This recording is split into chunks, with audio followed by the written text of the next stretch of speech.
আসসালামু আলাইকুম প্রিয় ভাই ও বোনেরা, কেমন আছেন? আশা করি সবাই ভালো আছেন। আমরাও আপনাদের দোয়ায় ভালো আছি। আজকে সকালে আমাদের গ্রামে বিলের মধ্যে যে প্রচুর পানি হয়েছে, সেই পানির থেকে এই যে খরচা মাছগুলো কিনে নিয়ে আসলাম। এই মাছগুলো অনেক দিনের পরে টাটকা মাছ। আসলে এরকম মাছ পাওয়া যায় না। এখানে কই মাছ, চ্যাং মাছ, তারপরে খলসা মাছ, পাঁচ মিশালি মাছ কিনে নিয়ে আসলাম এবং এগুলো কোটা হচ্ছে, রান্না বাড়া হবে, খাওয়া দাওয়া হবে। এই মাছগুলা অনেক দিন পর টাটকা মাছ পাওয়া গেল।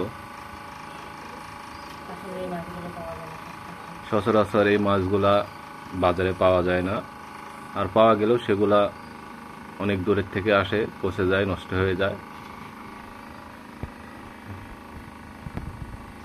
আপনারা সবাই ভালো থাকবেন এবং কার কার এলাকায় কী মাছ পাওয়া যায় কমেন্টে জানাবেন। সবাই চ্যানেলটা